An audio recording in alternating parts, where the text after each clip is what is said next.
Mi papá exigió que yo pagara la universidad de mi hermanastro, 8 años después de haber echado a mi hermano y a mí de la casa. Dije que no y expuse sus mentiras a toda la familia. All Rated, fui echado de casa a los 18 años, construí una vida y luego recibí a mi hermano menor cuando enfrentó la misma basura. Después de 8 años de silencio, mi madrastra se enteró de que yo estoy pagando la universidad de mi hermano y mi papá me llamó exigiendo que pagara también la matrícula de mi hermanastro. Lo que siguió fue un completo desastre. Esto fue lo que pasó hace 11 años, cuando yo, un hombre de 30, tenía 17 y mi hermano menor, Elías, tenía 10. Nuestra mamá murió, el cáncer es una mierda, y verla deteriorarse durante 2 años prácticamente rompió algo en todos nosotros. Papá lo manejó como un verdadero campeón, básicamente desconectándose mentalmente alrededor del mes 18 de su tratamiento. Mamá no llevaba ni 3 días muerta cuando papá estaba en su teléfono, no haciendo arreglos para el funeral, sino descargando maldito Tinder. Lo sorprendí deslizando perfiles mientras yo intentaba escribir el obituario de mamá, porque no podía encontrar las palabras correctas. Resulta que las palabras correctas eran recién viudo, listo para conocer gente. 3 meses después, papá anuncia que ha estado saliendo con alguien. Su nombre era Karen y, antes de que lo preguntes, sí, cumplía con todos los estereotipos que ese nombre conlleva. Era de esas mamás suburbanas teñidas de rubio de botella que conducían una Escalade blanca y tenían opiniones muy firmes sobre todo lo orgánico. Traía su propio equipaje también, un hijo de 8 años llamado Dylan que parecía que nunca había visto el sol y tenía la personalidad de una tostada húmeda. Pero aquí está el giro, Karen parecía agradable al principio. Se reía de mis chistes tontos, recordaba que a Elías le gustaba la pizza con queso extra y no intentó de inmediato redecorar la casa de mamá con tonterías de vive, ríe, ama. De hecho, pensé que tal vez esto podría funcionar, que podríamos ser una especie de comedia familiar mixta donde todos aprenden valiosas lecciones y se abrazan al final del episodio. No, me equivoqué. 6 meses después de que mamá murió, papá suelta la bomba en la cena, Karen y yo nos vamos a casar, anuncia como si estuviera diciendo que tiene una cita con el dentista y Dylan será su nuevo hermano. Karen estaba allí con una sonrisa falsa, Elías me miró con los ojos muy abiertos y prácticamente podía ver las ruedas girando en su cabeza. Cuando pregunté por qué alguien tenía que hacerlo, dijo que el próximo mes, que estaban pensando en una ceremonia pequeña, solo la familia. La boda fue exactamente lo que esperarías, cursi, apresurada y terriblemente incómoda. Pero la verdadera diversión comenzó cuando se mudaron juntos. Papá era dueño de la casa de mamá, la casa donde Elías y yo crecimos. Karen le echó un vistazo y decidió que necesitaba el toque de una mujer, lo que aparentemente significaba borrar todo rastro de la existencia de mamá. Primero fueron cosas pequeñas, las tazas de café de mamá desaparecieron, reemplazadas por un juego genérico que Karen compró en Target, los cojines que mamá había tejido fueron tirados por unos feos de color beige, la caja de recetas de mamá misteriosamente terminó en la pila de venta de garaje. La recuperé justo a tiempo. Estas son las recetas de mamá, le dije a Karen cuando encontré la caja marcada para la venta.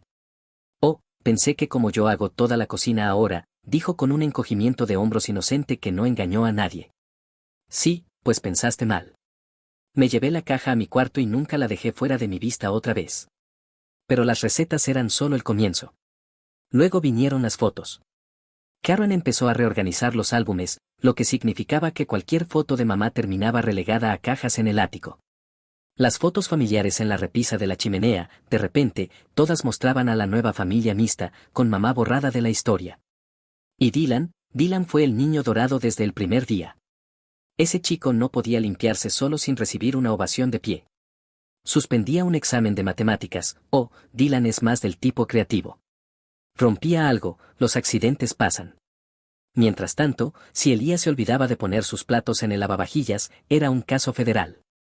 Traté de ser el amortiguador, cuando Karen hacía comentarios sarcásticos sobre la actitud de Elías, yo desviaba la conversación, cuando papá se saltaba los eventos escolares de Elías por los partidos de Dylan, iba yo en su lugar. Cuando Dylan rompía accidentalmente las cosas de Elías, las reemplazaba con mi propio dinero del trabajo en la ferretería. Pero estaba luchando una batalla perdida. Las reglas de la casa se volvieron ridículas, Dylan tenía su propio baño, Elías compartía el del pasillo con los invitados, Dylan tenía la primera opción para la televisión, los amigos de Dylan siempre eran bienvenidos, pero nosotros teníamos que pedir permiso con 24 horas de anticipación. Es sobre aprender respeto y responsabilidad, decía Karen cada vez que yo señalaba la mierda. Las cosas realmente se fueron al carajo en mi último año de secundaria. Estaba a 3 meses de cumplir 18 y papá comenzó a hacer comentarios sobre que me preparara para el mundo real y aprendiera a ser independiente. Al principio pensé que era lo típico de los padres, pero entonces escuché la conversación que lo cambió todo. Volvía de la casa de mi amigo Jack y escuché a papá y a Karen hablando en la cocina. No puedo seguir manteniéndolos para siempre, decía Karen. Lo sé, pero son mis hijos y Dylan es tu hijo también, ahora necesitamos pensar en su futuro, su fondo universitario.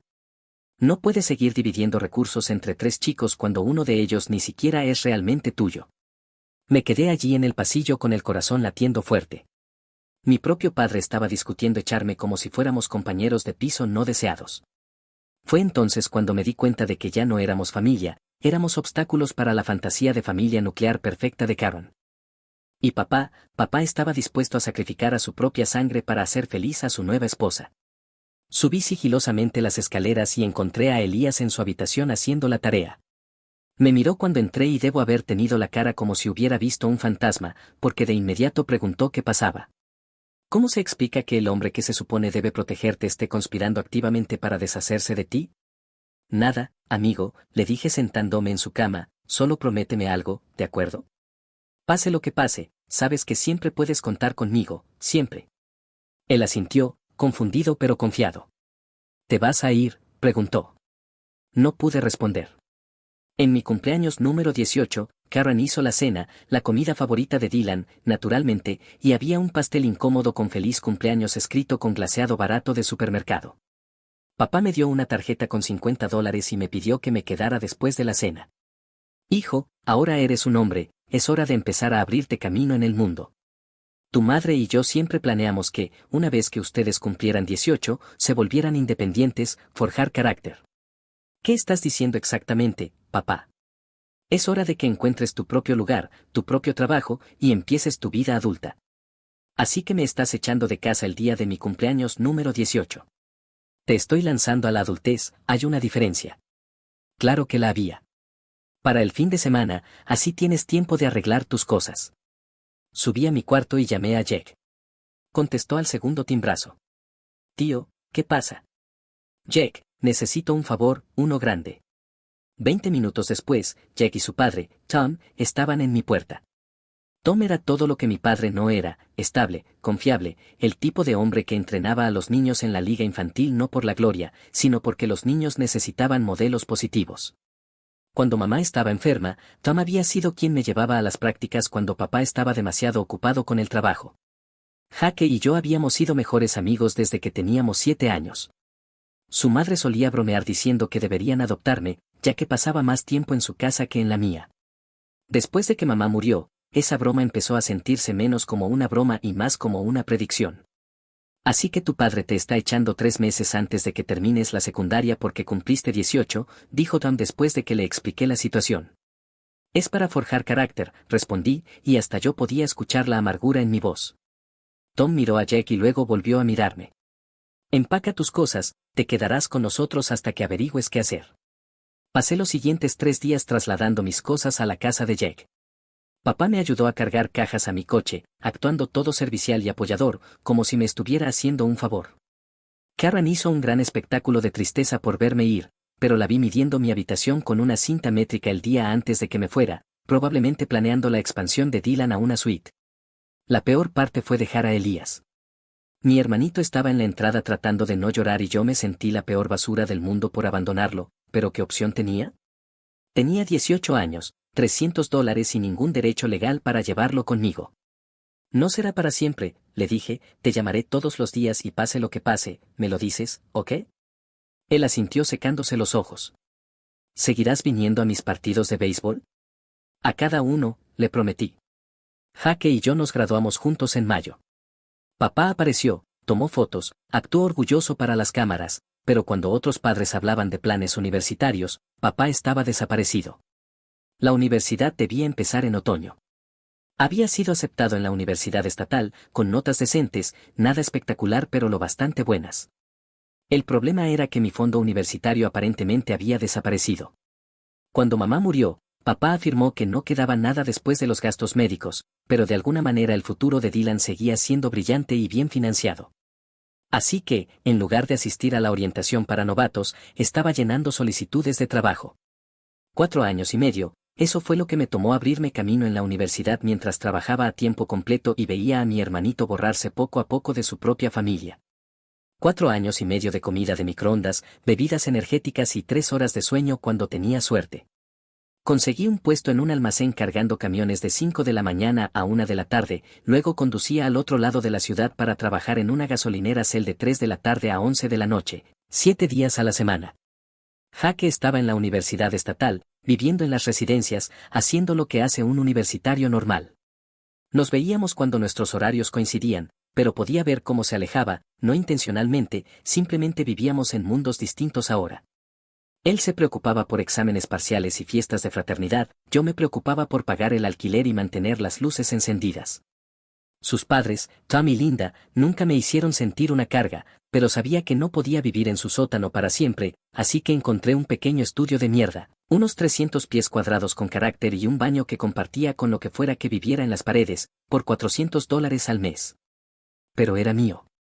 El trabajo en el almacén era brutal pero honesto, llegar, mover cosas pesadas, irse a casa, trabajo físico puro que me dejaba demasiado cansado para pensar en lo jodida que estaba mi situación familiar. El trabajo en la gasolinera era peor, turno de noche en un cel en un barrio dudoso, tratando con borrachos, drogadictos y adolescentes. Me asaltaron 2 veces, una por un tipo con un cuchillo que parecía más nervioso que yo, y otra por un chico que no podía tener más de 15 años. Durante todo esto, mantuve mi promesa a Elías, lo llamé todos los días, incluso cuando estaba muerto de cansancio. El chico estaba creciendo rápido, demasiado rápido en realidad, pero más que eso, estaba volviéndose estratégico para sobrevivir en esa casa. Ya no discuto con Karen, me dijo en una de nuestras llamadas, es más fácil. Mi hermanito estaba aprendiendo a desaparecer en su propio hogar. Me enfermaba, pero ¿qué podía hacer? ¿Llamar a papá para quejarme? Él había tomado su decisión años atrás. Mientras tanto, Dylan vivía como un maldito príncipe, clases privadas de música, béisbol de viaje, ropa nueva cada temporada. Karen publicaba fotos en Facebook de sus chicos en diversos eventos y actividades, pero de alguna manera Elías nunca aparecía en esas fotos. Empecé a documentar todo, no de manera consciente al principio, solo guardando registros por mi propia cordura, capturas de pantalla de publicaciones de Facebook mostrando el coche nuevo de Dylan, su nuevo portátil, fotos de vacaciones, recibos de los regalos que yo le compraba a Elías porque nadie más lo haría, notas de nuestras conversaciones telefónicas sobre lo que pasaba en esa casa. Mirando atrás, creo que en el fondo sabía que esta información sería útil algún día.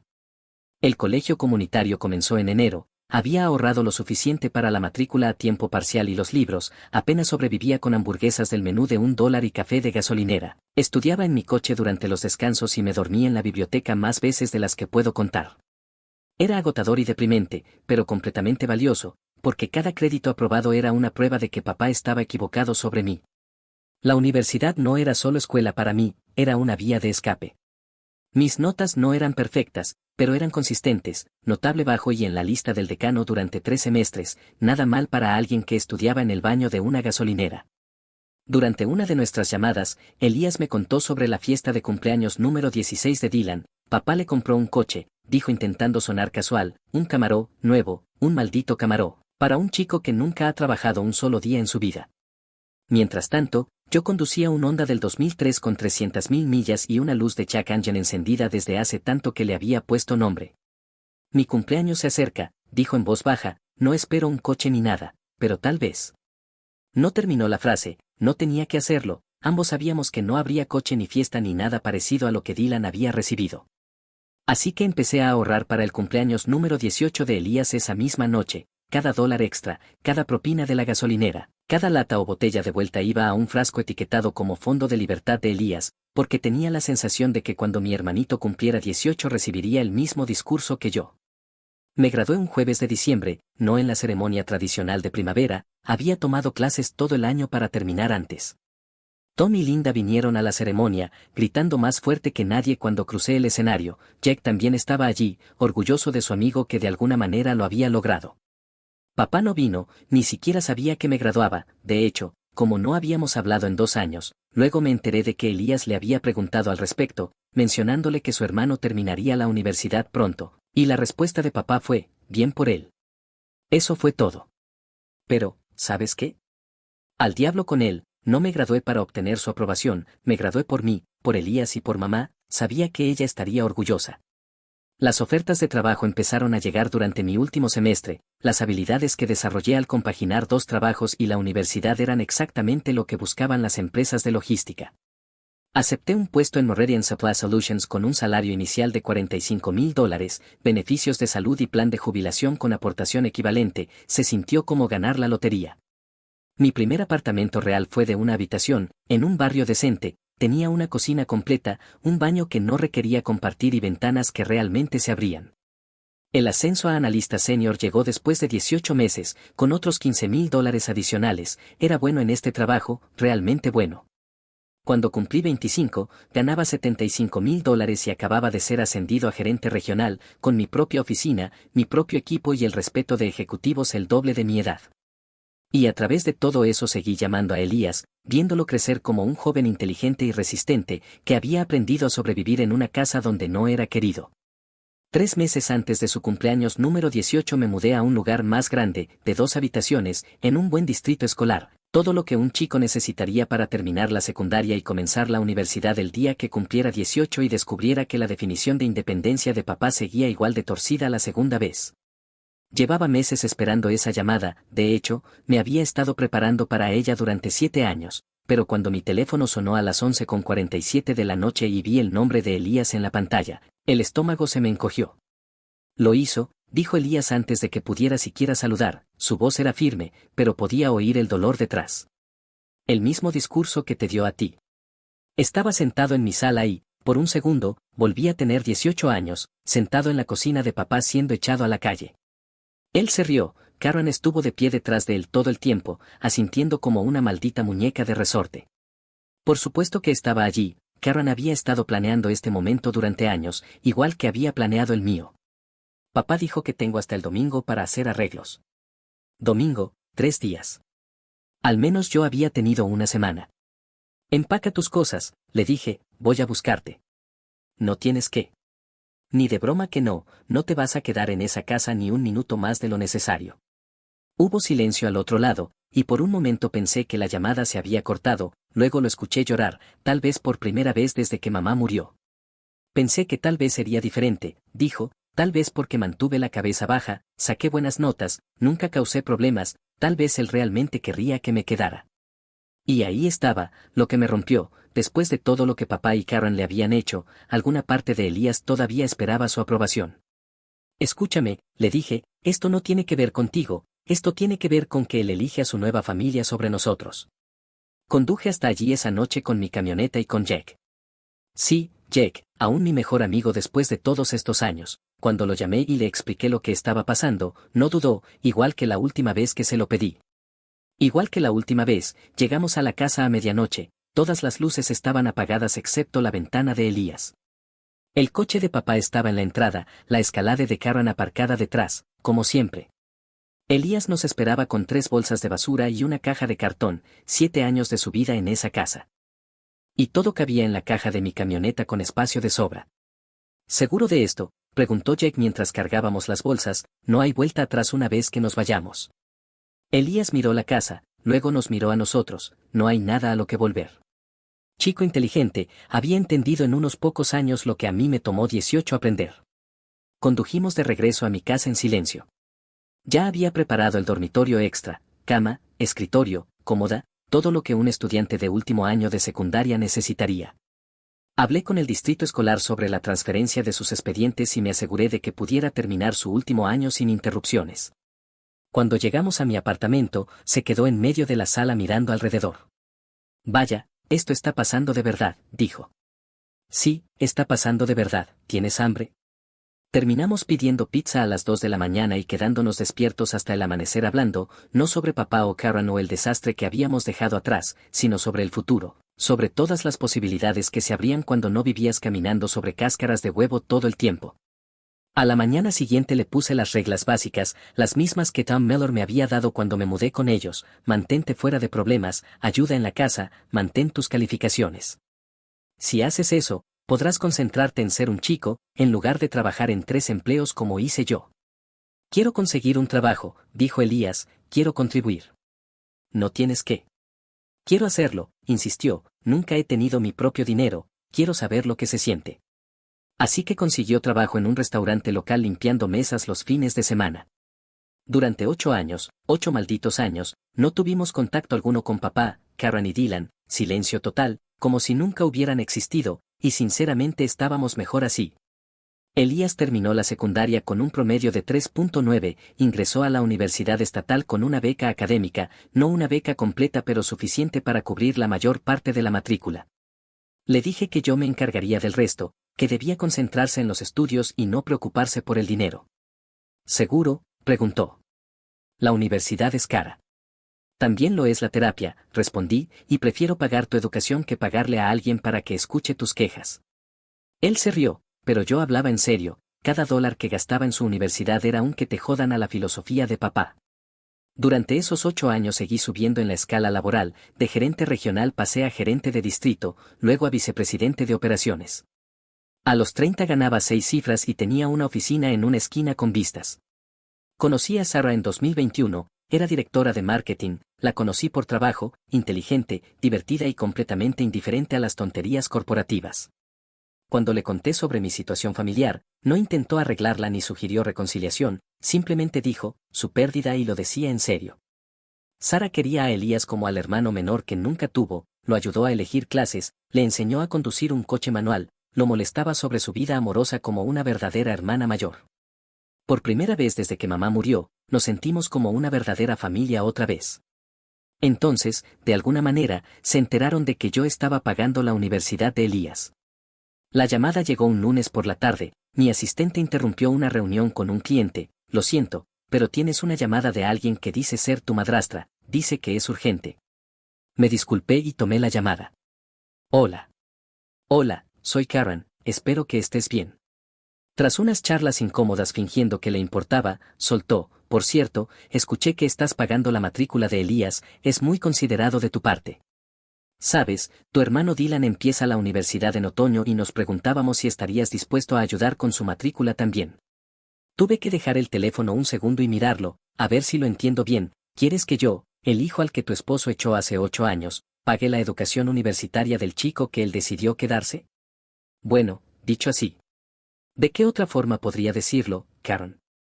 Empezó con alguna historia triste sobre las finanzas y el potencial de Dylan, y sobre cómo estaban teniendo dificultades para pagar la matrícula.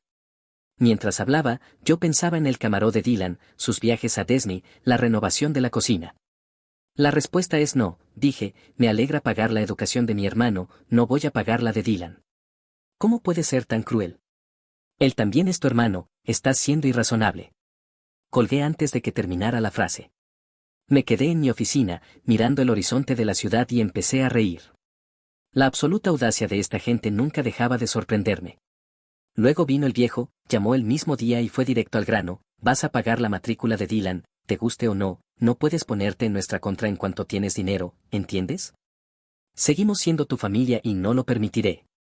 Lo colgué a mitad de su ladrido y bloqueé su número. Pero no habían terminado. En menos de 48 horas, mi teléfono estaba explotando con llamadas y mensajes de familiares con los que no hablaba desde la graduación de secundaria.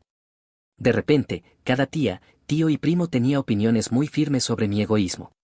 Mi teléfono no paraba de vibrar, mensaje tras mensaje de parientes que no veía en años, todos con el mismo discurso, cómo podía ser tan cruel con Dylan, cómo podía tener favoritismos, que no entendía que familia significaba apoyarse mutuamente. Familia, ¿verdad?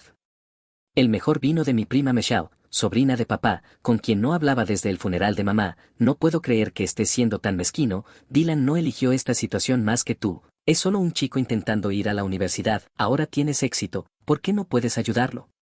Es lo que tu mamá hubiera querido. Estos imbéciles invocando la memoria de mamá para manipularme y que financiara la educación del hijo de Karen. Llamé a mi tío Bill, el hermano de papá, siempre el tipo más directo de la familia, porque necesitaba entender exactamente qué le había contado papá a todos. Bill, ¿qué te dijo papá sobre por qué me fui de casa? Hubo una larga pausa. Dijo que querías ser independiente, que tuviste alguna discusión sobre las reglas de la casa y decidiste irte, que estabas pasando por una fase rebelde. ¿Reglas de la casa? ¿Fase rebelde? 8 años de mentiras y la familia se había tragado cada palabra. ¿Y Elías? La misma historia, dijo que Elías estaba siguiendo mi mal ejemplo, que quería jugar a la casita con su hermano mayor en lugar de respetar a sus padres. Colgué y me quedé sentado un minuto. Este hijo de puta había reescrito la historia, se había convertido en la víctima de hijos ingratos en lugar del padre inútil que había abandonado a sus hijos por una nueva familia. Fue entonces cuando decidí que era hora de contar la verdad.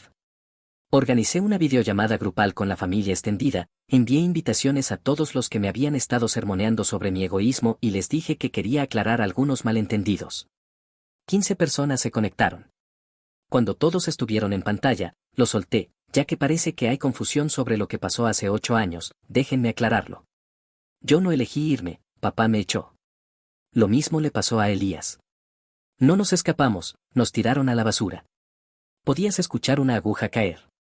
Durante 8 años, ninguno de ustedes se acercó, ni una sola llamada para saber si estábamos bien. Creyeron las mentiras de papá sin verificar nada, pero ahora que quieren algo de mí, de repente vuelvo a ser familia. Mi tía Susan intentó interrumpir. Ni lo intenten, continué, papá eligió a su nueva familia sobre sus hijos biológicos, y todos ustedes lo permitieron. Ahora están molestos porque no voy a subvencionar la educación del hijo dorado. Pues qué pena. Terminé la llamada y bloqueé a cada uno de ellos. Sarah me encontró después en mi oficina. ¿Te sientes mejor?, preguntó. Me estoy acercando, respondí. Pero aún no había terminado. Había algo que me molestaba de toda esta situación, ¿cómo exactamente se enteraron de que yo estaba pagando la universidad de Elías? Solo 4 personas lo sabían, yo, Sarah, Elías y mi asesor financiero. Llamé a Elías. ¿Quién más sabe sobre los pagos de la matrícula? Nadie, nunca se lo dije a nadie, ¿por qué? ¿Cómo se enteró Karen? Me tomó un poco de investigación, pero finalmente lo descubrí, una amiga de Karen, una mujer llamada Chloe que trabajaba en la oficina de ayuda financiera de la universidad, había revisado la cuenta de Elías, vio que su matrícula la pagaba un tercero, hizo un cruce de datos y descubrió que era yo. No solo era esto una violación masiva de las leyes de privacidad, sino que probablemente fue lo que inició todo este desastre. La amiga de Karen le pasó información a la que no tenía derecho a acceder, y Karen usó esa información para localizarme y exigirme dinero. Era hora de llamar a un abogado. Las violaciones de FERPA son asunto serio. Cuando las universidades manejan mal la información estudiantil, pueden perder la financiación federal. El Departamento de Educación no se anda con juegos en temas de privacidad. En una semana teníamos documentación que probaba que Chloe había accedido a los registros de Elías sin autorización y había compartido información confidencial con Karen. Teníamos testigos, sellos de tiempo, todo lo necesario para armar un caso. La universidad entró en pánico cuando recibió nuestra carta. Este tipo de violaciones pueden cerrar los programas de ayuda federal, lo que los habría matado. Estaban muy motivados para que todo se resolviera en silencio. Acordamos un arreglo por $75,000, suficiente para cubrir la matrícula restante de Elías en la escuela de posgrado si él quería. Chloe fue despedida, la universidad implementó nuevos protocolos de privacidad y yo tuve la satisfacción de ver al karma trabajar en tiempo real. Pero eso fue solo el acto de apertura. ¿Recuerdan que mencioné que trabajo en gestión de la cadena de suministro? Es una industria más pequeña de lo que piensan, y la gente habla, corre la voz sobre quién es fiable y quién no, con quién quieres trabajar y a quién quieres evitar. El negocio de fontanería de papá había estado en problemas durante años. Resulta que cuando pasas todo tu tiempo jugando a ser papá suburbano en lugar de dirigir tu empresa, las cosas tienden a desmoronarse. Había estado intentando conseguir contratos con algunas de las grandes constructoras, incluidas varias con las que yo tenía relaciones. No saboteé nada, no hablé mal de él ni difundí mentiras, solo me aseguré de que la gente adecuada supiera sobre su carácter. Es curioso lo rápido que se corre la voz en los círculos profesionales cuando la ética de alguien se pone en duda. En 6 meses, papá no pudo conseguir contratos en ningún lugar. Las empresas que habían considerado trabajar con él de repente encontraron otras opciones, las líneas de crédito se agotaron, los proveedores empezaron a exigir pago por adelantado. El estilo de vida suburbano que había construido con crédito y basura empezó a derrumbarse, tuvo que vender la casa de mamá, donde Elías y yo habíamos crecido, se mudó a un alquiler al otro lado de la ciudad, redujo todo, despidió a la mitad de su equipo. Dylan tuvo que transferirse de su costosa universidad privada a un colegio comunitario porque no podían pagar la matrícula. Y Karen, Dulce Karen, que había pasado 8 años jugando a la mamá suburbana con la herencia de los hijos de otro, presentó la demanda de divorcio 6 meses después de que se acabara el dinero. Al parecer, su amor dependía de que papá pudiera mantener el estilo de vida al que se había acostumbrado. Se llevó la mitad de lo poco que quedaba, se mudó con sus padres y empezó a salir inmediatamente con otro tipo con mejores perspectivas financieras. Dylan se fue con ella, naturalmente, el chico nunca había visto a papá como su verdadero padre de todos modos. Así que ahí estaba papá, solo, arruinado y abandonado por la nueva familia que había elegido por encima de sus hijos biológicos. La ironía era tan perfecta que casi me hizo sentir lástima por él, casi. Ya saben lo que dicen del karma, es una perra paciente, pero siempre cobra. A principios de 2022, la vida de papá se había derrumbado por completo, el negocio se había ido, la casa se había ido, Karen se había ido y Dylan había seguido a su madre hacia el nuevo sugar daddy que hubiera encontrado.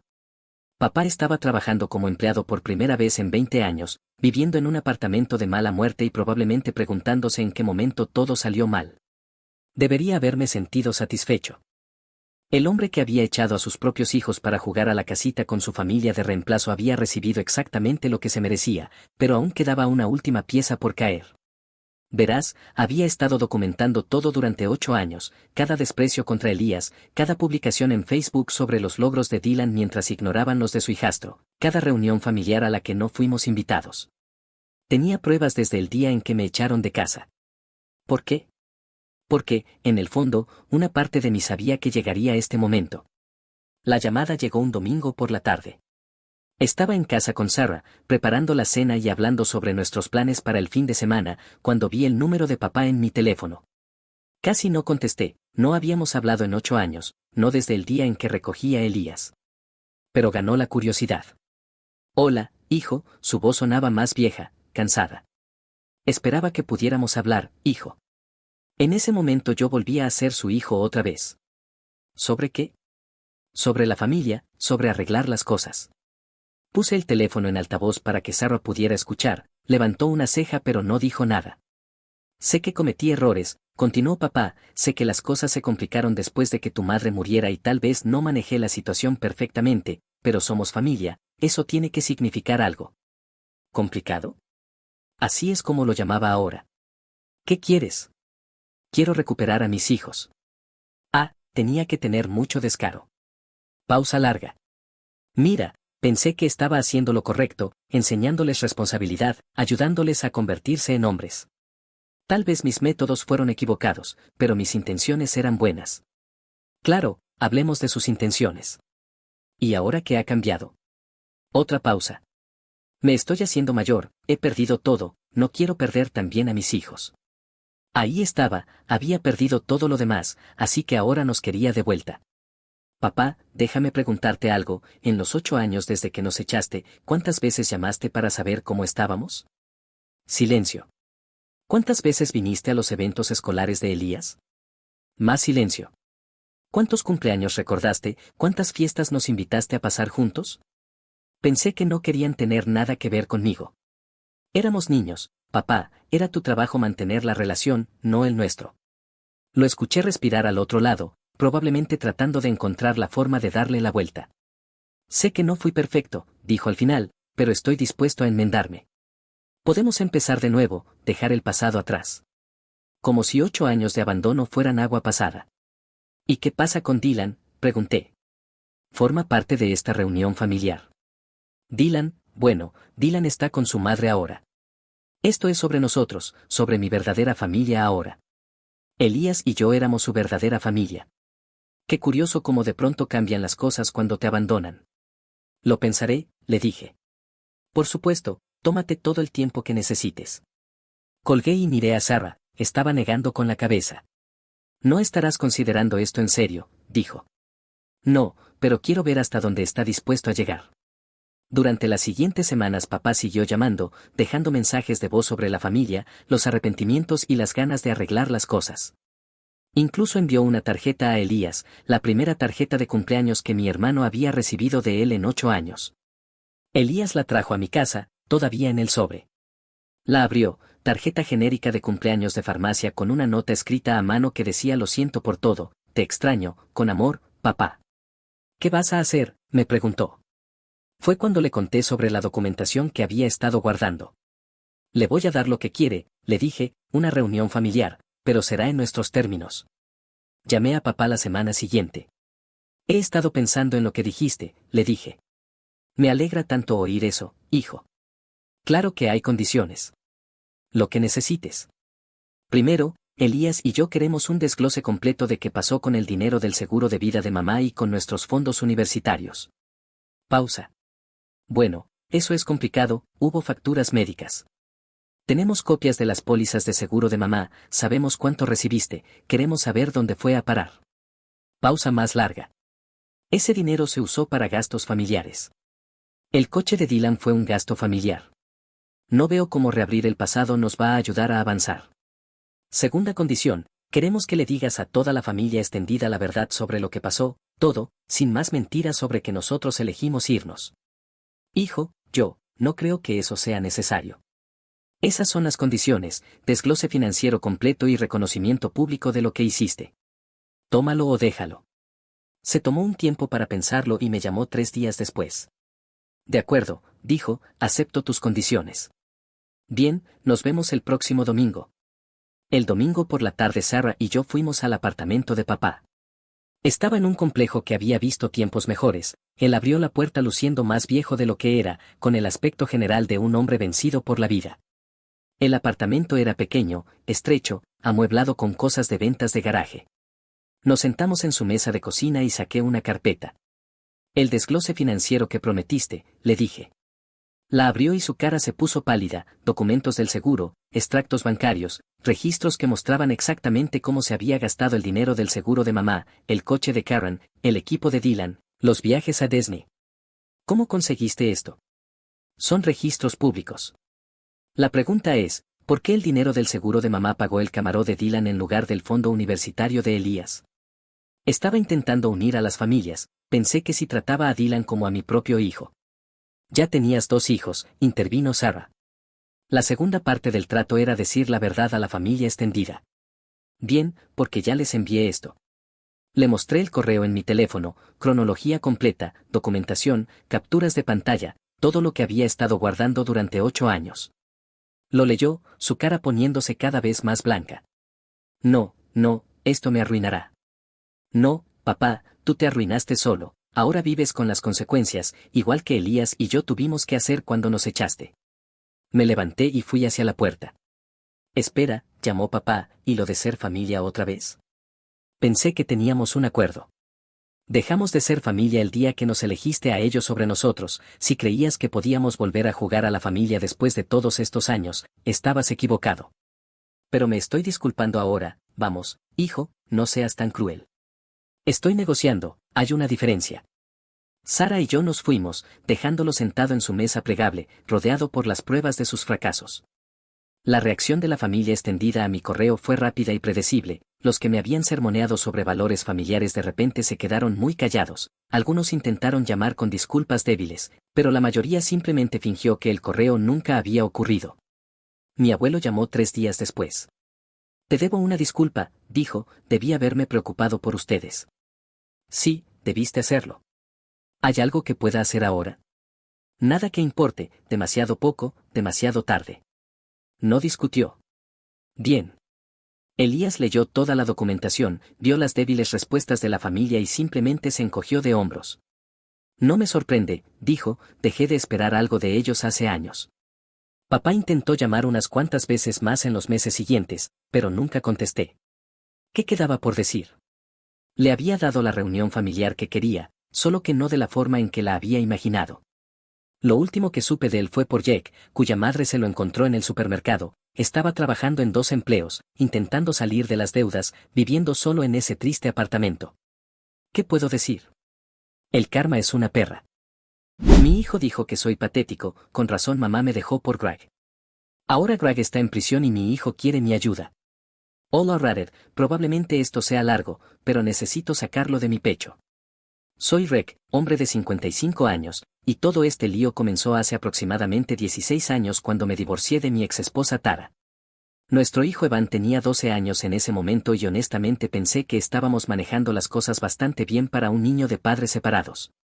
Qué equivocado estaba. La batalla por la custodia no se suponía complicada, al principio habíamos acordado la custodia compartida, pero luego Tara decidió cambiar las reglas. De repente me pintaban como un padre irresponsable que elegía el trabajo por encima de la familia. Para que se entienda, soy ingeniero civil, no es precisamente glamoroso pero paga las cuentas. Mi trabajo requiere que esté en obras para proyectos de infraestructura, a veces fuera de la ciudad durante semanas. No es que estuviera de fiesta en Las Vegas, literalmente estaba construyendo puentes y plantas de tratamiento de agua. Tara presentó esta narrativa en el tribunal de que yo era emocionalmente distante y que priorizaba el avance profesional sobre las responsabilidades de crianza. Su abogado lo hacía sonar como si fuera un tiburón corporativo trepando en la escala, en lugar de un tipo que trabajaba horas extra para mantener la estabilidad financiera de la familia.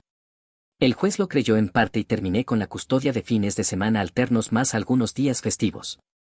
Entonces apareció Greg. Este tipo era todo lo que yo no era, coche lujoso, ropa de diseñador, siempre hablando de sus negocios e inversiones. Nunca obtuve una respuesta clara sobre a qué se dedicaba realmente, pero tenía dinero para gastar.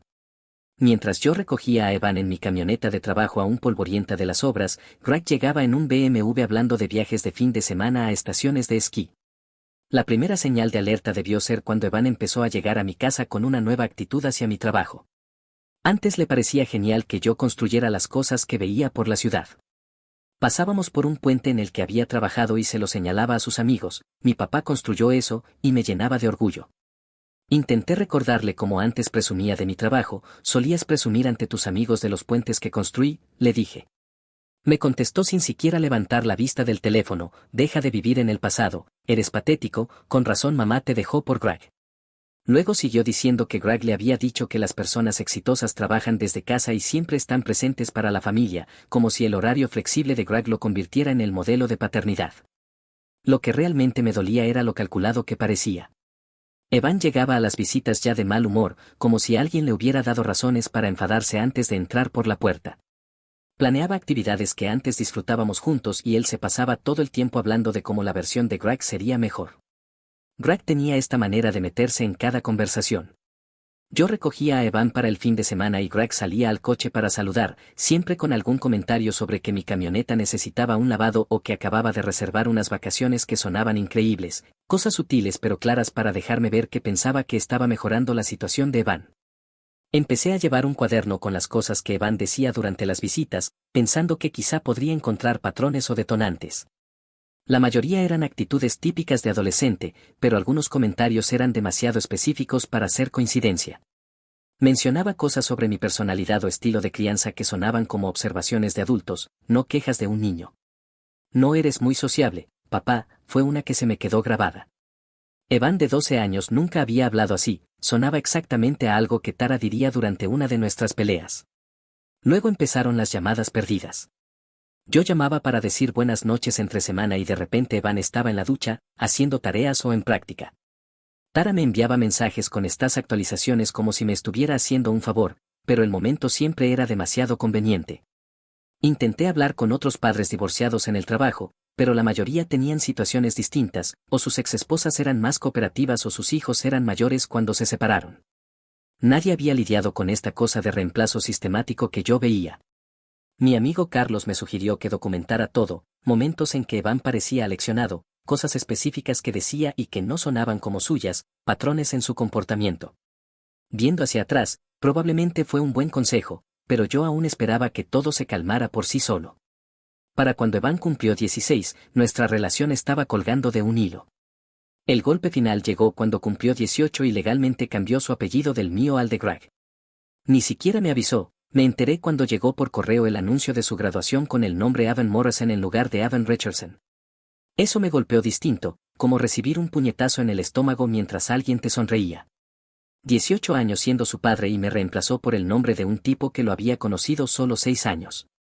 Guardé ese anuncio de graduación en el cajón de mi escritorio durante meses, mirándolo como si estuviera escrito en otro idioma.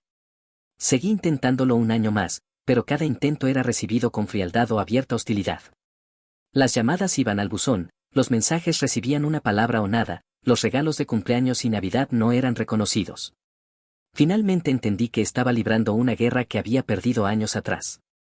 El punto de quiebre fue un día de acción de gracias, cociné su comida favorita, preparé la mesa, incluso compré entradas para un partido que sabía que quería ver, pero nunca apareció. Después de una hora lo llamé para preguntarle dónde estaba. Su voz era plana, casi irritada de que lo hubiera llamado. Estoy con mi familia, Greg, papá nos consiguió mejores entradas, estarás bien. Eso fue todo, sin disculpa ni explicación, solo un recordatorio claro de que en su mente Greg era papá y yo era solo Greg. Después de eso dejé de llamar, de enviar mensajes, de intentarlo. ¿Cuál es el punto de perseguir a alguien que claramente no te quiere cerca? Algunos lo llamarán rendirse, pero yo lo llamo aceptar la realidad. No puedes forzar una relación con alguien que ha sido programado para verte como el villano de su historia. Avanzando rápido a años de silencio total, ni una sola palabra de Evan, ni llamadas de cumpleaños ni mensajes en el Día del Padre, nada. Seguí con mi vida, empecé a salir de nuevo, me enfoqué en el trabajo, construí buenas amistades. Honestamente fue pacífico no estar constantemente preocupado por cuándo llegaría el próximo rechazo. Durante esos años escuché fragmentos a través de conocidos sobre la vida de Evan, se graduó de la universidad con un título en negocios, consiguió un trabajo en una empresa de marketing, parecía irle bien. Greg seguía gastando dinero, llevando a la familia de vacaciones por Europa. Y comprándole a Evan un coche por su graduación. Desde fuera parecía que el montaje de la familia de reemplazo perfecta había funcionado exactamente como se planeó. No voy a mentir, hubo veces en que me pregunté si había tomado la decisión correcta al apartarme por completo, normalmente pasaba en vacaciones o cuando veía a otros padres con sus hijos adultos, pero luego recordaba aquel último día de Acción de Gracias y cómo Evan me miró como si fuera un extraño al que tenía que tolerar, y la duda se desvanecía. Entonces llegó el año 2024 y todo se vino abajo para el pequeño imperio de Greg. Resulta que todas esas oportunidades de inversión y negocios de las que Greg siempre presumía eran en realidad un enorme esquema de fraude de contratista.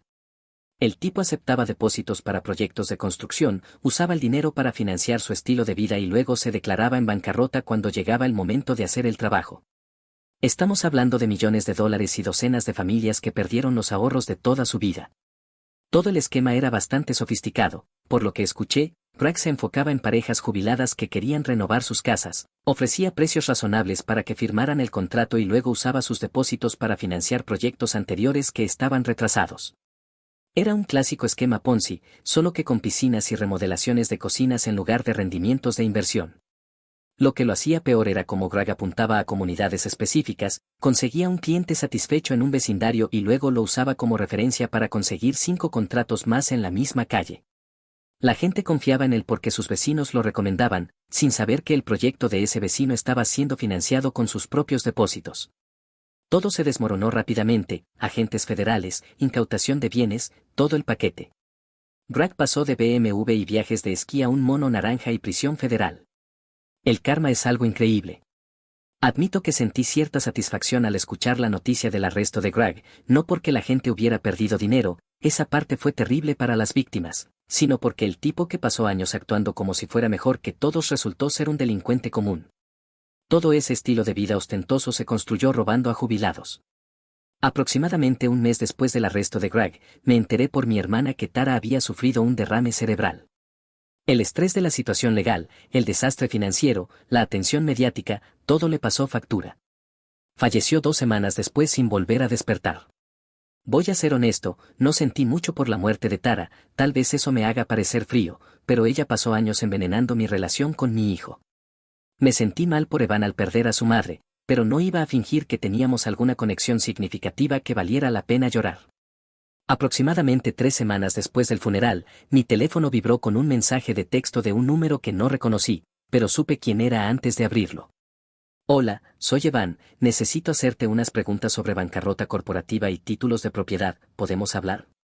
Para que conste, soy ingeniero civil, no abogado, pero años de manejar reclamaciones de construcción, embargos y creación de LLC significan que conozco bastante bien los títulos y contratos. Aún así, no había estado ofreciendo consultas gratuitas a familias extrañas. No hubo un "¿cómo estás?", ni un "lo siento por tu pérdida", ni reconocimiento de que no habíamos hablado en una década, solo negocios directos, como si fuera un consultor legal que encontró en Google. Me quedé mirando ese mensaje durante aproximadamente 1 hora antes de que llegara otro. Mamá tenía algunos bienes vinculados al negocio de Greg. Los abogados están preguntando por miembros de la familia que puedan tener experiencia financiera. Tu nombre salió. Mi nombre salió, después de años de ser borrado de su vida, de repente mi nombre aparecía porque necesitaba algo. La ironía era tan espesa que se podía cortar con un cuchillo. Siguieron más mensajes en los días siguientes, preguntas sobre protección de activos, procedimientos de bancarrota, cómo separar bienes personales de los activos comerciales, todos escritos como correos electrónicos de un cliente, no mensajes de un hijo a su padre. Profesionales, distantes, transaccionales. Las preguntas se volvieron más específicas con el paso de los días. Quería saber sobre exenciones de vivienda habitual, protecciones de cuentas de jubilación, si las pólizas de seguro de vida podían ser embargadas en procedimientos de bancarrota, cosas realmente técnicas que mostraban que estaba en serios problemas financieros. No respondía a ninguno de ellos, no porque intentara ser vengativo, sino porque podía ver exactamente lo que estaba pasando. Esto ni siquiera era un intento de reconstruir nuestra relación, era Evan contactando porque necesitaba asesoría legal gratuita de alguien con experiencia relevante. Los mensajes de texto se hicieron más frecuentes y más desesperados a medida que pasaban los días. Empezó a explicarme su situación con detalle, cómo Greg había mezclado bienes personales y empresariales, cómo la herencia de Tara estaba involucrada en el caso de fraude, cómo se enfrentaba a posibles demandas de recuperación de activos por parte de las víctimas de Greg. Aún así, no respondí. Ya había aprendido la lección sobre ser la tienda de conveniencia de alguien, a la que solo se acude cuando se necesita algo específico. El último mensaje de esa oleada inicial fue el más revelador: mira, sé que no hemos hablado en un tiempo, pero estoy en una situación realmente mala, solo necesito algo de orientación para proteger lo que queda. Un tiempo, años de completo silencio era un tiempo. Eso resumía perfectamente lo poco que significaba nuestra relación para él. Cuando los mensajes no funcionaron, Evan pasó a la fase 2, reclutar a miembros de la familia para hacerme sentir culpable y así ayudarlo. Mi hermana menor, Melanie, apareció en mi puerta un sábado por la mañana con una caja de pasteles finos y esa sonrisa falsa y alegre que usa cuando quiere algo. Siempre habíamos sido cercanos, pero pude notar que venía con una misión antes incluso de que entrara. Son de esa panadería francesa del centro, dijo mientras colocaba la caja en la encimera de mi cocina como si trajera una ofrenda de paz. ¿Recuerdas cuánto le encantaban a mamá sus croissants? Charlamos de cosas sin importancia durante unos 10 minutos antes de que soltara la verdadera razón de su visita. Al parecer, Evan la había localizado en Facebook y le había contado toda la historia triste de su situación. Según Melanie, estaba desesperado y no tenía a dónde más acudir. Evan había sido inteligente en su acercamiento con Melanie, empezó preguntando sobre la historia familiar, queriendo saber más sobre nuestros padres y abuelos, haciendo que pareciera que estaba genuinamente interesado en reconectarse con sus raíces. Luego, poco a poco, pasó a sus problemas actuales, haciéndolo sonar como si solo necesitara un poco de orientación de alguien con experiencia. Parece realmente sincero sobre querer arreglar las cosas, dijo Melanie mientras acomodaba los pasteles en un plato como si estuviéramos en una especie de fiesta de té formal. Dice que ha estado pensando mucho en ti desde que falleció su madre. La dejé hablar un rato antes de señalar lo obvio del problema de la línea de tiempo. Mel, dice que ha estado pensando en mí desde que falleció su madre, lo cual fue hace 3 semanas. Antes de eso, pasó años demostrando que yo no existía. ¿Ves el patrón aquí? Ella intentó hacer de abogada del diablo, tal vez solo fue un niño confundido, influenciado por su madre, tal vez ahora se da cuenta de que cometió errores. Entonces, ¿dónde está la disculpa?, pregunté. ¿Dónde está el reconocimiento de que pasó años tratándome como basura? Su primer contacto fue para pedirme asesoría comercial, no para enmendarse. Melanie obviamente se había preparado para esta respuesta, porque cambió de táctica de inmediato y me contó los detalles de la situación actual de Evan. Aparentemente era peor de lo que había imaginado. El esquema de fraude de Greg había roto puentes con toda su familia extendida. Cuando los federales incautaron bienes, se llevaron muebles heredados y joyas familiares que pertenecían a los parientes de Greg. Esos familiares ahora estaban demandando a cualquiera vinculado a Greg, incluido Evan. La situación legal era una pesadilla. Greg había puesto el nombre de Evan en varias cuentas comerciales y títulos de propiedad, supuestamente para ayudarlo a generar crédito y aprender sobre inversiones. En realidad, probablemente fue para ocultar activos de posibles acreedores. Ahora Evan estaba siendo arrastrado a la investigación criminal como posible co-conspirador. El chico se estaba ahogando en deudas por honorarios legales, había perdido su trabajo debido a la atención mediática y vivía en un estudio al otro lado de la ciudad. Básicamente estaba empezando de cero a los 28 años. Tomó sus decisiones, le dije a Melanie, eligió a Greg en lugar de a mí durante muchos años, eligió cambiarse el apellido, eligió borrarme por completo, ahora le toca vivir con esas consecuencias. La máscara alegre de Melanie finalmente se cayó. ¿Así que vas a dejar que se hunda? ¿Vas a ver cómo tu propio hijo se estrella porque tus sentimientos resultaron heridos? ¿Mis sentimientos resultaron heridos? Me levanté de la mesa. Mel, esto no es cuestión de sentimientos heridos, se trata de alguien que me trató como si no existiera durante una década y que de repente espera que lo deje todo para salvarlo. Así no funcionan las relaciones. Recogió su bolso y dejó los pasteles en la encimera. Espero que puedas vivir contigo mismo si le pasa algo, dijo mientras salía. Táctica clásica de hacerme sentir culpable, responsabilizarme de las decisiones de Evan y sus consecuencias. Pero yo había tenido años para procesar esta situación y no iba a caer en eso. 3 semanas después de la visita de Melanie me entregaron una citación judicial. Al parecer, me llamaban como testigo en el caso civil contra el esquema de fraude de Greg. Mi primer pensamiento fue que tenía que ser un error, yo no tenía ninguna conexión con el negocio de Greg y no había hablado con nadie involucrado en años. Luego leí los detalles y me di cuenta de lo que había pasado. Evan me había listado como asesor financiero familiar que lo había estado ayudando a navegar las complejidades legales del caso de fraude. Según sus declaraciones, nos habíamos reconectado recientemente y yo le estaba proporcionando orientación sobre protección de activos y procedimientos de bancarrota. Básicamente había usado mi nombre y mis antecedentes profesionales para hacerse ver más creíble y responsable ante el tribunal, como si tuviera apoyo familiar con conocimientos en lugar de ser un joven perdido tratando de salvar su propio pellejo. Fui citado y los documentos judiciales adjuntos incluían copias de las declaraciones de Evan.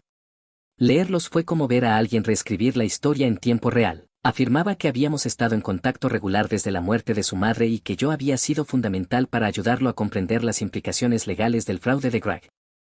Y que mi orientación le había ayudado a tomar decisiones responsables sobre la protección de bienes legítimos. Obviamente nada de eso era cierto, pero pintaba la imagen de un joven que estaba cooperando con las autoridades y recibiendo buenos consejos de un familiar cualificado. Probablemente ayudó a que su caso pareciera mucho mejor que el de un chico confundido que firmaba cualquier documento que su padrastro criminal le ponía delante. Contraté a un abogado de inmediato porque esto estaba entrando en un terreno donde podía verme arrastrado al infierno legal de otra persona. Mi abogado, Ted, era un tipo directo que había manejado algunas disputas de construcción para mi empresa a lo largo de los años. Esto es en realidad bastante sencillo, dijo Ted después de revisar la documentación, solo tenemos que probar que no has tenido contacto con tu hijo y que no tienes ninguna implicación en esto. Tienes registros telefónicos, ¿verdad? Registros de llamadas, historial de mensajes de texto, historial de correos electrónicos. Tenía todo. Años de documentación que mostraban cero comunicación entre Evan y yo hasta hace 3 semanas. Ted dijo que era el caso más claro de representación falsa que había visto. La declaración civil se programó para un jueves por la mañana en el centro de Denver. Me presenté con mi mejor traje, llevé toda mi documentación y me preparé para aclarar la situación. Lo que no estaba preparado para escuchar fue la historia completa de cómo Greg había manipulado la situación durante mi batalla de custodia original. Uno de los otros testigos fue Mike Torres, ex socio comercial de Greg, que había salido de la operación antes de que colapsara. Mientras le preguntaban sobre los patrones de negocio y la credibilidad de Greg, mencionó algo que no esperaba. Greg solía presumir de reemplazar a los padres en las familias de sus novias. Greg me dijo específicamente que había convencido a Tara de alienar a su exmarido durante su batalla de custodia, testificó Mac. Dijo que era más fácil controlar al niño sin que el padre biológico interfiriera, e hizo una broma sobre ser una mejora. El abogado que representaba a las víctimas del fraude le pidió a Mac que elaborara. Greg sabía que Tara había mentido en el tribunal de familia sobre la implicación de su exmarido con su hijo. Él estuvo de acuerdo porque quería ser la única figura paterna en la vida del chico. Dijo que eso le daba más influencia sobre la dinámica familiar. Sentado allí, escuchando esto, me sentía como si estuviera viendo una película sobre la vida de otra persona. Todos esos años preguntándome qué había hecho mal, cómo había fallado como padre, si podría haberlo intentado más, y resulta que todo fue orquestado desde el principio. El testimonio de Max se volvió más detallado a medida que continuaba el interrogatorio. Aparentemente Greg tenía todo un manual para este tipo de manipulación. Había hecho cosas similares con novias anteriores que tenían hijos de relaciones pasadas. El objetivo siempre era convertirse en la principal figura masculina, socavando sistemáticamente la relación del padre biológico con los hijos. Greg lo llamaba reestructuración estratégica de la familia, dijo Mac, como si fuera una estrategia empresarial en lugar de manipulación psicológica. Cuando fue mi turno de testificar, simplemente presenté las pruebas, registros telefónicos que mostraban ningún contacto, registros de correo electrónico con cero comunicación, historial de mensajes de texto completamente vacío hasta las solicitudes recientes de Evan para recibir asesoría legal. Señor Richardson, preguntó el abogado contrario, ¿en algún momento proporcionó orientación financiera o legal a su hijo con respecto a este caso? No, no lo hice. No he hablado con mi hijo en años hasta que me envió un mensaje hace 3 semanas pidiéndome asesoría legal gratuita. ¿Y respondió usted a esas solicitudes? No, no lo hice. Toda la declaración duró unas 2 horas. Después, Ted confirmó lo que ya sabía, estaba completamente libre de cualquier implicación en el caso de fraude, y las afirmaciones de Evan sobre nuestra reciente reconexión eran fácilmente refutables. Pero el daño estaba hecho en cuanto a cómo veía la situación. Evan no solo se había puesto en contacto porque estaba desesperado, había utilizado activamente mi nombre y reputación para intentar mejorar su posición en un procedimiento legal. Había mentido a abogados y tribunales sobre el estado de nuestra relación para beneficiarse a sí mismo. Eso cruzaba la línea de patético a poco ético. Un mes después de la declaración, estaba organizando una pequeña barbacoa para algunos vecinos y compañeros de trabajo, nada especial, solo hamburguesas y cervezas en mi patio trasero un sábado por la tarde. Tal vez unas 12 personas en total, incluyendo un par de familias con niños. Estaba en la parrilla hablando de trabajo con mi vecino Jem sobre un proyecto de tratamiento de agua en el que ambos trabajábamos, cuando escuché una voz detrás de mí que no había oído en persona en más de una década: «Papá». Me di la vuelta y ahí estaba Evan, de pie en mi puerta trasera con una mujer que no reconocí y un niño pequeño en un cochecito. Obviamente se veía mayor, pero también estresado, más delgado de lo que recordaba, con ojeras que lo hacían parecer agotado. «Evan». No me moví de la parrilla. «¿Qué haces aquí?» Estaba por el barrio y vi los coches, pensé que tal vez podríamos hablar. La mujer que lo acompañaba parecía incómoda, como si no quisiera estar allí. El niño en el cochecito tendría quizá 2 años, cabello rubio, ojos grandes, completamente ajeno a la atención. «Esta es Sarah», dijo Evan señalando a la mujer, «y esta es Emma, mi hija, mi nieta». La idea me golpeó de forma extraña porque nunca había considerado esa posibilidad. En años de cero contacto, nunca me había preguntado si Evan tenía hijos, si tenía nietos que nunca había conocido. Sara claramente era nueva en esta situación, seguía mirando entre Evan y yo como si intentara averiguar qué demonios estaba pasando, probablemente habiendo escuchado alguna versión suavizada de nuestra historia familiar donde el padre era solo difícil de localizar o estaba ocupado con el trabajo. Pero antes de que pudiera procesarlo del todo, Evan hizo algo que todavía me enfada cuando lo recuerdo, se acercó a Jem y a su esposa Karen, que estaban sentados en mi mesa del patio con sus bebidas, y se presentó. «Hola, soy Evan, su hijo», dijo señalándome. «Esta es mi novia Sarah y mi hija Emma. Emma, ¿puedes saludar al abuelo?». La niña saludó desde su cochecito y dijo algo que podría haber sido hola o podría haber sido un balbuceo. Jim y Karen inmediatamente entraron en modo abuelos, hablando de lo adorable que era y preguntando cuántos años tenía. «Casi tiene 2», dijo Evan, sonriendo como un padre orgulloso. En realidad, esta es la primera vez que conoce al abuelo. Hemos estado pensando en visitar desde hace tiempo. Primero, me dijo que estaba en el vecindario y vio los coches, actuando con naturalidad. Luego, ante mis invitados, cambió la versión: «Hemos estado pensando en visitar desde hace tiempo». La misma visita, 2 historias diferentes, una para mí y otra para el público. Observé esta actuación con creciente irritación. Estaba usando a la niña y a la audiencia de mis amigos para crear esta escena de reunión familiar entrañable, haciendo parecer que éramos una familia normal que había perdido el contacto y que ahora se estaba reconectando. Todo estaba calculado: aparecer con la niña adorable cuando hay testigos presentes, hacer que parezca un momento familiar natural, ponerme en una posición en la que rechazarlo también signifique rechazar a una niña inocente delante de personas que no conocen toda la historia. Jim se volvió hacia mí con una sonrisa: «¿No nos dijiste que tenías una nieta, Greg? Es adorable». Antes de que pudiera responder, Evan intervino otra vez: «Papá siempre ha sido modesto con las cosas de familia, pero estamos intentando pasar más tiempo juntos ahora que Emma está creciendo». Ese fue mi punto de quiebre. Dejé las pinzas de la parrilla y caminé hacia donde estaban.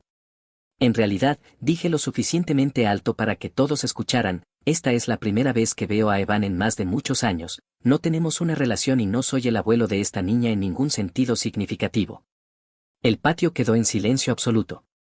Sara parecía mortificada, incluso los niños parecieron percibir la tensión y se callaron.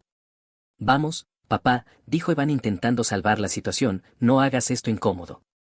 No lo estoy haciendo incómodo, tú eres el que apareció sin invitación y empezó a presentarme ante la gente como el abuelo de tu hija cuando no me has hablado en una década. Sara ya se estaba alejando hacia la puerta, claramente queriendo escapar del drama familiar en el que había entrado. Los demás invitados fingían interés en sus bebidas mientras escuchaban cada palabra. Jim y Karen intercambiaron miradas incómodas. Un par de conversaciones alrededor del patio se detuvieron y la gente obviamente estaba escuchando. Deberíamos irnos, dijo Sara en voz baja, girando ya el cochecito hacia la puerta. Evan me dio una mirada de puro veneno, como si yo fuera el que estaba siendo irrazonable, como si yo fuera el que había irrumpido en la fiesta de otro y empezado a inventar cuentos de hadas sobre relaciones familiares. Se fueron sin decir una palabra más. Después de que se marcharon, tuve que explicar toda la situación a mis amigos, exactamente el tipo de drama que había estado intentando evitar durante años. Jim, siendo un buen amigo, solo asintió y dijo, es duro, hombre, lamento que hayas tenido que lidiar con eso. Pero podía notar que todos estaban procesando lo que acababan de presenciar. Algunos probablemente pensaron que estaba siendo duro con un hijo que intentaba reconectarse, otros quizás entendieron que había más en la historia de lo que parecía. De cualquier manera, reforzó algo que ya había comprendido, Evan solo se ponía en contacto cuando necesitaba algo y estaba dispuesto a manipular situaciones para conseguirlo. En este caso, necesitaba proyectar una imagen de familia estable, probablemente por razones legales relacionadas con sus casos judiciales en curso. Usar a su hija como un accesorio en esa actuación fue lo más manipulador que le había visto hacer. Aproximadamente un año después recibí una llamada inesperada de un tipo llamado Pete Castellanos. Había sido gerente de oficina en una de las empresas de construcción de Greg y había comprado un trastero en la subasta cuando los federales liquidaron los bienes de Greg. Encontré una caja de archivos con tu nombre en algunos documentos, me dijo Pete, pensé que quizás querrías verlos antes de que los tire. Tenía suficiente curiosidad como para conducir al otro lado de la ciudad y encontrarme con él en una cafetería. Pete era un buen tipo, de unos 40 años, que había perdido su trabajo cuando la operación de Greg colapsó, pero que no había estado involucrado en el fraude. Me entregó una caja de archivos llena de papeles al azar, contratos, facturas y lo que parecían correos electrónicos impresos. La mayoría son cosas de negocios, dijo, pero también hay algo de correspondencia personal, pensé que debería saberlo por si era importante. Le agradecí y llevé la caja a casa. La mayor parte del contenido eran aburridos documentos comerciales, pero, enterrada cerca del fondo, había una carpeta de manila etiquetada Tara personal. Resulta que Greg había impreso esos correos en la oficina años atrás, probablemente para poder entrenar a Tara en persona durante el horario laboral sin dejar rastro en su lado, y terminaron mezclados con archivos de la empresa que fueron empaquetados y enviados al trastero. Dentro había cadenas de correos electrónicos impresos entre Tara y Greg que databan de mi batalla por la custodia. Leer esos correos fue como ver una clase magistral de manipulación y guerra psicológica. El correo más antiguo era de Tara a Greg, fechado aproximadamente 6 meses después de que Greg empezara a salir con ella. Le pedía consejos sobre cómo minimizar el apego de Evan a su padre durante la transición de custodia. La respuesta de Greg fue detallada y calculada, sugirió una estrategia para hacer que mis visitas fueran menos atractivas programando actividades en conflicto, animando a Evan a traer amigos a mi casa para crear distracciones y, gradualmente, reformular mis viajes de trabajo como abandono. Pero la peor parte fue cómo coordinaron el testimonio de Evan para la audiencia de modificación de custodia. Tara había escrito guiones detallados para que Evan memorizara sobre sentirse inseguro y descuidado durante nuestras visitas. Greg lo entrenó en frases específicas que sonarían convincentes para un juez de familia. Un correo de Greg a Tara me revolvió el estómago, el chico se está volviendo bueno en esto, lo hice practicar la línea papá se preocupa más por el trabajo que por mí hasta que sonó natural, al juez le encantará. Habían convertido a mi hijo de 12 años en un actor en su drama judicial, enseñándole a mentir sobre nuestra relación para servir a su agenda. La cadena de correos continuaba durante años, documentando sus esfuerzos constantes para alienar a Evan de mí. Celebraban pequeñas victorias cuando Evan dejaba de preguntar por visitarme, cuando aceptaba cambiar su apellido, cuando dejaba de mencionarme a sus amigos en la escuela. Greg presumía en un correo de lo mucho más fácil que era criar eficazmente sin que yo interfiriera.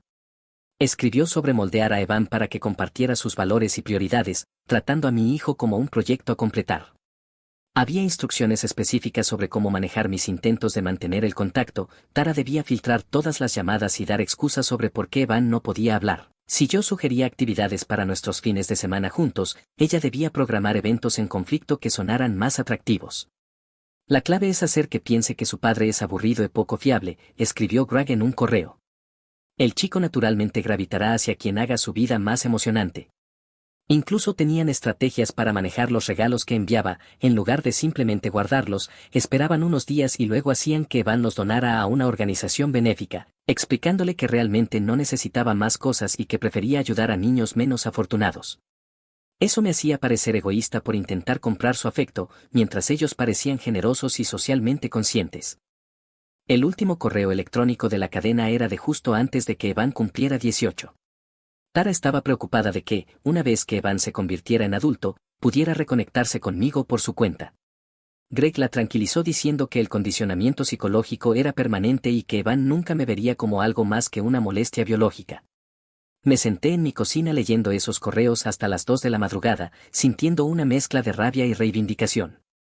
Rabia porque finalmente entendía el alcance total de lo que habían hecho para destruir mi relación con mi hijo, reivindicación porque ahora tenía pruebas de que mis instintos habían sido correctos todo el tiempo, la alienación no había sido natural ni merecida.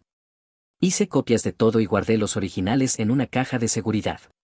Una parte de mí quería enviárselos a Evan de inmediato para mostrarle cómo había sido manipulado y utilizado, pero una parte más grande de mí se dio cuenta de que ya no importaba. Incluso si Evan viera esos correos y entendiera lo que había pasado, no cambiaría el hecho de que había pasado 16 años tratándome como basura.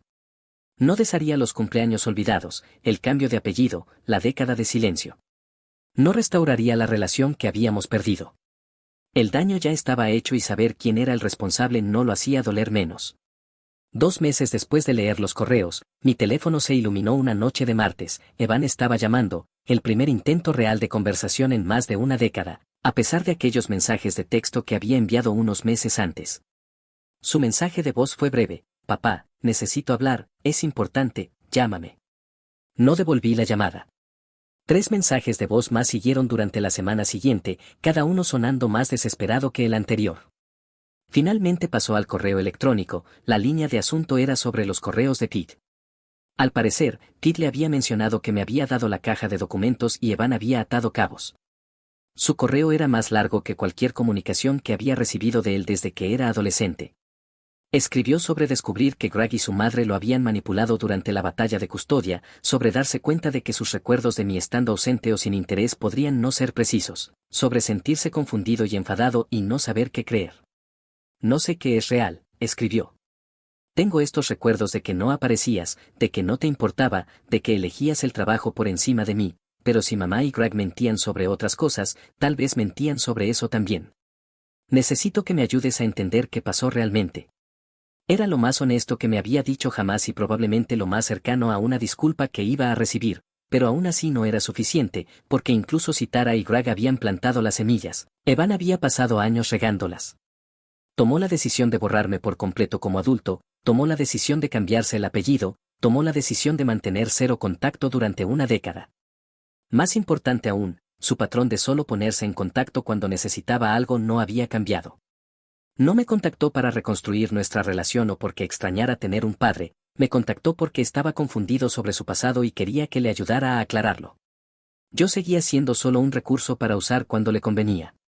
Redacté unas 6 respuestas diferentes a su correo a lo largo de 2 semanas, algunas eran de enojo, explicando exactamente cuánto daño habían causado sus decisiones, otras eran educativas, repasando ejemplos específicos de cómo su trato me había afectado, una incluso era comprensiva, reconociendo lo difícil que debía de ser darse cuenta de que lo habían manipulado.